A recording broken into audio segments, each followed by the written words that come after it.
수험생 여러분 안녕하십니까. 이번 시간에는 거래처 등록, 계정 가목 및 조교 등록, 거래처별 초기 2월에 대해서 보겠습니다. 자, 챕터 4죠. 4. 예, 지난 시간에 했던 거 다 닫고요. 다시 또 해보겠습니다. 처음에 할 거는요, 거래처 등록 메뉴거든요. 예, 교재 238페이지를 좀 보시면 될 건데요. 요 메인 화면에 메인 메뉴에 있는 요 중간에 두 번째 요 거래처 등록을 누르시면 돼요. 그래서 해당 거래처를 쭉 입력을 하면 됩니다. 유형은 동시고요. 예, 뭐 입력하는 방법 어렵지 않으니까 그냥 한번 해보면 되는데요. 자, 코드가 1101입니다. 자, 숫자 입력은 키보드 오른쪽에 있는 키패드로 하라고 말씀드렸죠. 거래처명은 영특 상사고요. 유형은 매출 매입 동시 이렇게 되어 있죠. 여기 번호 쓰라고 밑에 힌트가 나와 있는데, 동시는 매출 매입을 이제 같이 하는 경우에 쓰는 겁니다. 만약 일방적으로 매출만 한다면은 유형은 1번 쓰고요. 일방적으로 매입만 한다면 유형은 2번 쓰면 되는데, 거의 대부분은 다 동시로 나오니까 동시로 하시면 되고요. 문제에서 만약에 별도로 요구되는 게 있으면은 그 별도로 요구되는 걸 쓰면 돼요. 3번 이렇게 하시고요. 자, 사업자 등록번호는 123-23-79350 이렇게 하시면 되고, 대표자 성명은 최영덕이죠. 업태는 도소매, 종목은 무역, 주소는 서울특별시 종로구 인사동 7길 21, 예, 이런 식으로 입력을 하시면 됩니다. 나머지 3개 한번 쭉 비슷한 방식으로 입력하시면 되겠죠. 그래서 코드는 1102, 그 다음에 미래 산업, 유형 동시 3번, 사업자 번호 120233467, 대표자 성명은 박헌식, 업태는 제조, 종목은 식품, 주소는 서울특별시 서대문구 연희로 2길 10일 이렇게 하시면 되죠. 그 다음에 화성식품인데요. 유형은 동시고요. 사업자 번호가 203 23 30209 이렇게 되어 있고요. 대표자 성명은 박오근입니다. 그래서 업태는 도매고요. 종목은 음식점 이렇게 되어 있고, 주소가 경기도 시흥시 마유로 418번 길 15. 자, 이렇게 입력을 하시면 되죠? 예. 그리고 마지막으로 1104 미각식품입니다. 유형 동시고요. 사업자 등록번호가 33215-54620 이렇게 되어 있고요. 대표자 성명은 김동기입니다. 업태는 무역이고요. 종목은 수출. 그래서 사업장 주소가 경기도 수원시 8달구 수원천로 100 이렇게 되죠. 예. 이렇게 해서 거래처 4개를 입력을 했습니다. 예. 일단 일반 거래처에다가 입력을 한 거고요. 만약 금융기관이나 신용카드면은 별도의 탭에서 입력하셔야 되는데, 요건 나중에 이제 그 본문 문제 풀면서요. 그 챕터 5가 일반 전표 입력이거든요. 그쪽에서 나오니까 나중에 한번 보시면 될 것 같아요. 기출문제에서도 입력하라는 게 나오니까 맞춰서 입력하시면 됩니다. 뭐 어렵진 않아요. 일단 일반 거래처 할 수 있으면은 다 할 수 있어요. 그래서 238, 239에 보시면은 등록하는 방법이 쭉 나와 있죠. 예. 그래서 한번 읽어봐 주시면 또 되죠. 예. 사실 프로그램 입력은요, 뭐 책을 읽어봐도 좋은데 직접 한번 해본 다음에 보충적으로 책을 보시는 게 좀 낫지 않을까라는 생각도 들어요. 예. 제가 오프라인에서 수업할 때 보면은 그냥 제가 설명도 하기 전에 막 다다다다다 입력하고 하시더라고요. 예. 그리고 240페이지 보시면은 뭐 삭제하려면 어떻게 되냐, 그게 삭제. 그래서 뭐 예를 들어 화성식품을 지워야 돼. 뭐 잘못 입력해가지고요. 여기 클릭을 한 다음에 F5 누르면 F5. F5 누르면은 삭제하시겠습니까? 이렇게 돼 있죠. 예. 삭제를 하면 되고요. 그 다음에 휴지통 비우기를 해가지고 완전히 날려버려야 돼요. 삭제하시겠습니까? 하면 이해하시고요. 그 다음에 여기 삭제된 데이터 있죠. 자, 요걸 누른 다음에 클릭하고 완전히 지워버리면은 어 이게 더 이상 안 돼요. 예. 더 이상 그 조회가 안 됩니다. 근데 이런 기능은 사실 시험에서는 잘 안 쓰니까 제가 책에다가 따로 실지는 않았어요. 뒤에 가면 잠깐 설명은 되어 있는데 그 주요 설명에다 안 써놨거든요. 한번 보여드린 거고요. 이거 쓸 일은 없다고 보시면 돼요, 거의. 예.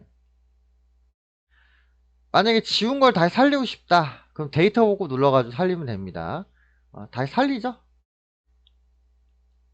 자, 보고 눌러서 yes. 이렇게 살려요. 자, 확인 누르면은 얘가 살아나죠? 예. 이렇게 해서 거래처 등록에 대한 사항을 봤습니다. 이제 기초정보 관리에서 입력하라고 나오니까 제가 입력했듯이 하시면 되는 거고요. 자, 두 번째 240페이지에 계정 과목 및 적요 등록 이렇게 나오죠. 이것도 기초정보 관리에서 나오니까 잘 보시면 되는데, 자, 여기 거래처 등록 밑에 메뉴 있죠. 자, 이거 눌러 주시고요.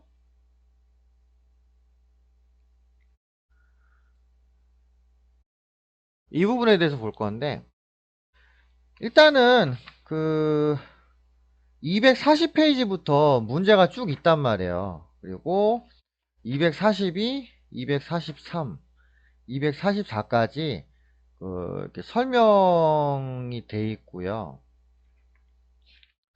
원래는요 242페이지처럼 컨트롤 F를 눌러가지고 딱 찾아서 하면 제일 빨라요. 그런데 이게 녹화 프로그램에도 컨트롤 F 기능이 있어가지고요 컨트롤 F 누르면 뭐가 엉뚱하게 작동이 돼. 그래서 부득이하게 제가 컨트롤 F가 있다는 걸 말로만 설명드리고요, 좀 자세한 거는 제가 기출문제 풀이할 때 할게요. 기출문제 풀이나 모의고사 풀이할 때는 저희 그 스튜디오에서 별도 촬영을 할 겁니다. 그래서 그 경우에는 그때는 컨트롤 F를 써도 되니까 그때 제가 한번 보여드릴게요. 그래서 242페이지 위에 보시면은 컨트롤 F를 눌러서 뭐 계정을 찾아라 이렇게 되어 있죠. 예. 원래는 이렇게 하는 게 제일 빠른데 부득이하게 좀 다른 방법으로 보여드리겠습니다. 근데 다른 방법도요 쓰기는 편해요. 별 문제는 없어. 예. 그렇기 때문에 설명 방식을 약간만 제가 바꿀게요. 근데 아마 여러분들 시험 보시게 되면은 컨트롤 F 이런 거 생각 안 나실 거예요. 그냥 이렇게 스크롤바 왔다 갔다 해가지고 그냥 번호 찾으시지 않을까 그런 생각이 들고요. 그리고 저희 그 이론 문제 풀 때 그 객관식에서 이런 거 나오잖아요. 다음 중 자산이 아닌 거, 부채가 아닌 거 이렇게 나오죠. 그럼 그런 거 찾을 때도 컨트롤 F를 이용해 가지고 문제를 풀면 좋습니다. 원래는 자산 부채 분류 같은 걸 다 암기를 해야 되는데 저희가 그렇게 하긴 좀 어렵거든요. 그래서 계정 과목 및 적요 등록 메뉴를 이용해서 찾는 거예요. 자, 예를 들어서 건물이 어디에 속하냐, 그죠? 그럼 컨트롤 F 누른 다음에 건물을 쳐도 되고요. 아니면은 뭐 스크롤바를 이렇게 쭉 내려가지고 찾아봐도 돼요. 예, 이렇게 모든 계정을 이렇게 찾을 수 있거든요. 아니면 뭐 이런 거 있죠. 다음 중 유형자산이 아닌 것 뭐 이렇게 나오잖아요. 이 왼쪽에 계정 체계를 눌러가지고 유형자산 클릭한 다음에 찾아보면 되죠, 그죠? 예. 예를 들어서 뭐 영업권이 뭐 하나 있어요, 보기에. 근데 유형자산에 보면은 영업권 없잖아요. 얘는 무형자산에 있지. 그럼 뭐 영업권을 영업권을 답으로 쓸 수 있는 뭐 그런 응용이 가능하다는 거죠. 예.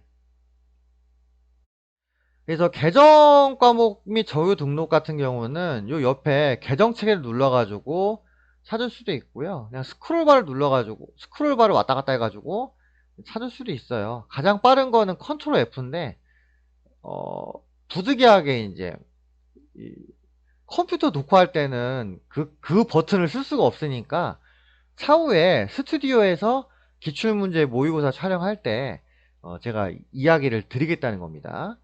그래서 그냥 컨트롤 F 기능이 있구나 라고 보시면 되고요. 책 보고 해도 뭐 쉽게 할 수는 있을 것 같긴 한데 뭐 한번 해보실 분 해보시고요.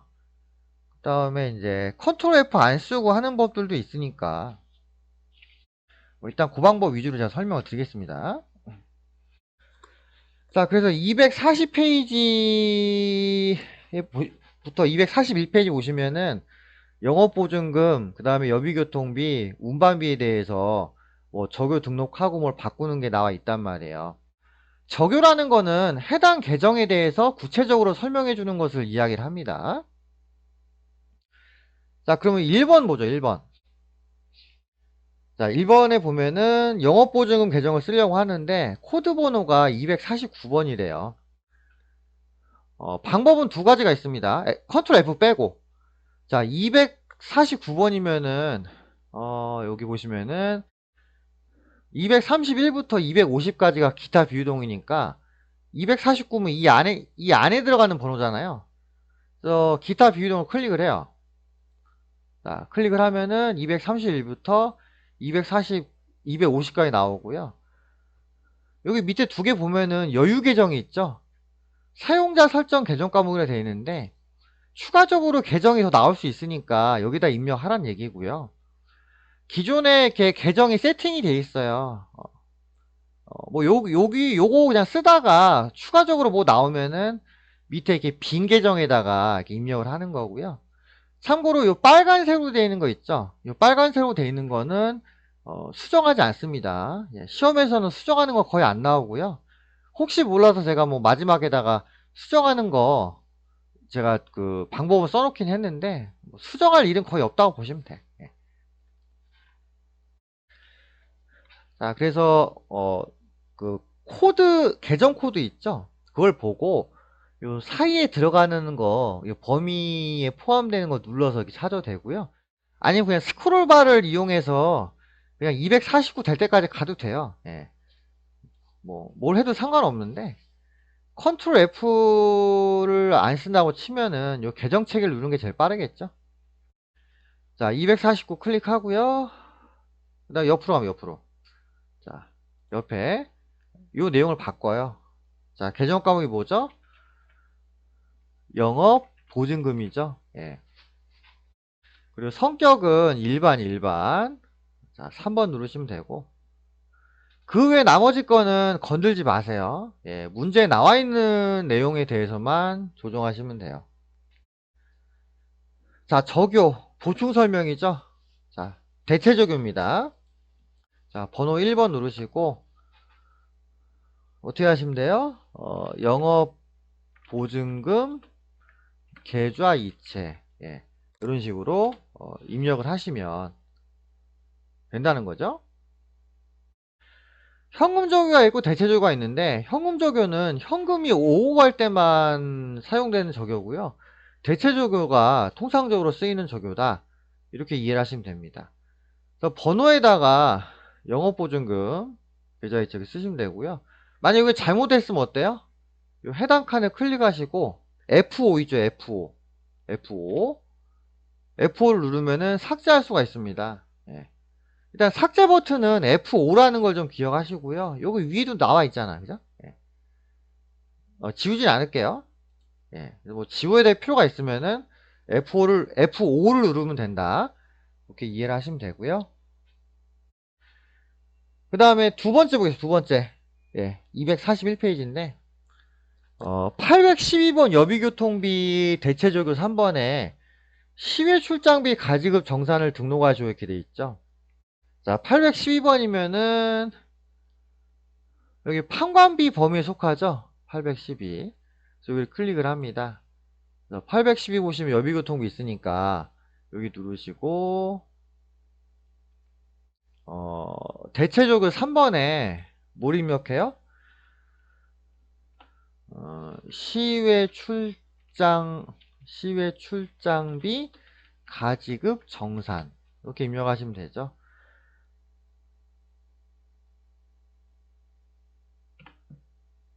네, 그리고 그 사이에 따옴표 있죠, 따옴표. 예, 그 땡땡 친 거. 그거를 입력을 해야 되냐, 그렇게 이야기 하시는데, 그냥 해당, 요 근내용만, 입력을 하시면 됩니다. 예.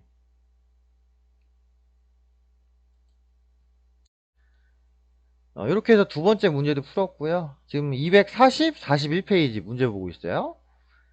자, 세 번째.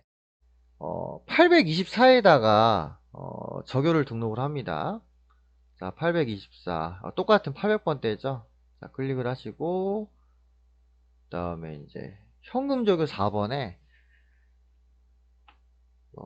택배비 지급. 이렇게 입력을 하시면 돼요. 엔터 치면 되거든요. 예. 이렇게 뭐 입력을 해가지고, 계정 과목 및 적요 등록을 이제 할 수 있다는 거죠. 이게 세 문제밖에 없지만은, 이 세 문제 안에서 거의 시험이 나와요. 그렇기 때문에, 여러분들이 기억을 좀 해주시기 바랍니다. 아시겠죠? 예. 그리고 그 명칭이 똑같은 게 몇 개 있어요. 500번대에도 뭐 운반비가 있고 800번대도 운반비가 있고 그 다음에 여비교통비도요. 검색해보면 똑같은 계정이 몇 개 있거든요. 그래서 명칭보다 계정 코드가 몇 번인가에 집중해서 문제를 푸시는 게 좀 좋지 않을까 싶습니다. 예, 이렇게 해서 240부터 244까지 했고요. 그 중간에는 설명이니까 여러분들이 한번 읽어보면서 연습을 해보시면 되겠죠. 그 다음에 244페이지 위에 보시면은, 밑에 보시면, 244페이지. 밑에 보시면은 기타가 있죠, 기타. 그래서 붉은 글씨로 쓰여져 있는 경우에는 컨트롤 F2를 누른 다음에 계정을 수정할 수 있어요. 뭐 예를 들어서 퇴직급여 이렇게 있으면은, 그죠? 컨트롤 F2를 누르면은 여기를 바꿔 쓸 수가 있거든요. 이스케이프를 누르면은 요 밑에 그냥 클릭을 하면은 바꿀 수가 없어요. 보시면 여기 약간 옅은 하늘색으로 돼 있어가지고 이 클릭이 안 되죠. 바꿀 수 없는데 컨트롤 F2를 누르면은 이게 바뀔 수 있게끔 활성화 된다고요. 예. 근데 굳이 바꾸지는 마세요. 예. 거의 시험에 안 나옵니다. 예. 그 밑에 클릭하면은 도로 원위치. 이스케이프 누르면은 창이 아예 닫히는 경우가 있어서 그냥 밑에를 클릭하는 걸 추천합니다. 그리고 뭐 F5 키 눌러 삭제하고 백스페이스 눌러가지고 내용만 지우고 뭐 그런 거 내용 나와 있고요. 이거 다 하면은요, 화면 오른쪽 위에 나가기 버튼이 있죠? 이거 눌러가지고 닫습니다. 예. 이렇게 하시면 되죠. 이렇게 해서 계정 과목 및 적요 등록했고요. 마지막으로 245페이지의 거래처별 초기 유효를 보시겠습니다. 메인 메뉴 왼쪽 밑인데요. 거래처별 초기 유월. 맨 처음엔 아무것도 없거든요. 그럼 어떻게 하냐? F4 불러오기 누릅니다. 자, 이걸 눌러주고요. 그러면 정기분 재무상태표 금액이 그대로 와요. 그대로. 예스. 이렇게 하고요. 그럼 우리가 뭐 할 거냐? 채권 채무별로 거래처 입력을 해줘야 한다는 거죠.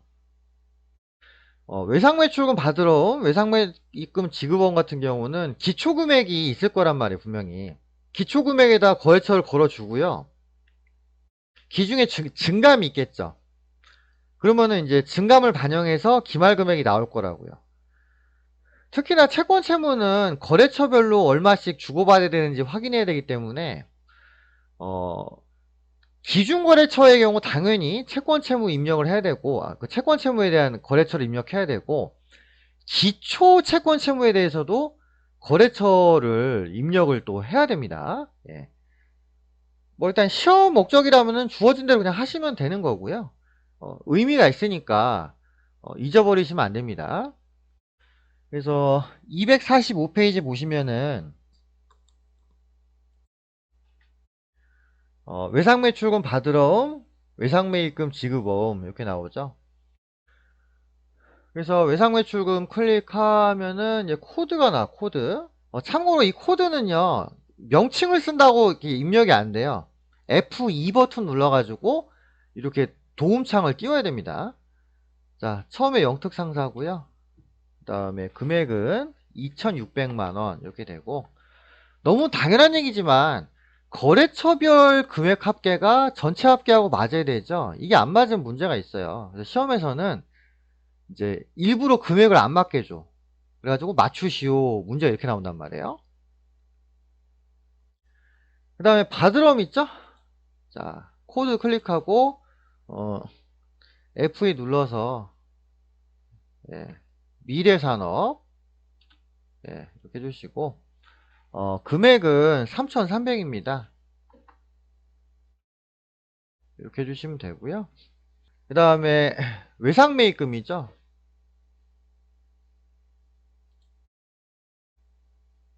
자, 외상매입금인데, 외상매입금의 경우, 어, 화성식품이니까 F2 눌러서 코드, 그 거래처 코드 검색한 다음에 금액을 3,260만원 이렇게 입력을 하십니다. 그리고 마지막으로 지급어. 네. 여기 보시면 차액이 나오죠. 차액. 금액이 안 맞다는 거예요. 그러니까 맞추는 부분이 문제에 나온다는 거죠. 그래서 코드 클릭하시고 F2 누른 다음에 미각식품 해가지고 2,900만원을 입력을 해주시면 된다는 거죠. 그럼 딱 맞죠? 그리고 합계가 맞아도요, 거래처별 금액이 다를 수가 있어요. 그러면 또 그 거래처별 금액이 다른 거를 수정을 좀 해주셔야 될 겁니다. 자, 이렇게 해서 입력 다 해봤고요. 설명은 246페이지부터 47페이지까지, 48페이지까지 이렇게 되어 있습니다. 시험에서는 챕터 4 3가지 중에 2개 나와요. 2개. 그러니까 여러분들이 연습을 좀 하셔야겠죠. 이거 기본 연습하시고 모의고사나 기출문제 풀어보시면은 충분히 다 실전에서 문제를 맞출 수 있을 거라고 생각이 됩니다. 248페이지 마지막에 제가 또 주의 환기를 위해서 써놓은 게 있죠. 원래 제 교재 맨 앞에도 똑같은 내용이 하나 있는데, 실기 문제가 7개 파트로 나눠진단 말이에요. 저희가 공부한 게 1번, 2번, 3번이에요. 사업자 등록증 수정, 정기분 재무제표 수정, 거래처 등록, 계정 과목 및 적요 등록, 거래처별 초기월 수정, 요 3가지인데요. 여러분들이 입력을 할 수 있다면은 수정도 당연히 돼요.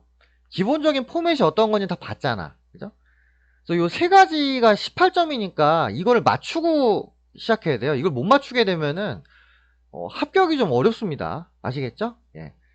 그리고 나중에 그 장부조회 같은 것도 있는데 요것도 반드시 맞춰야 돼.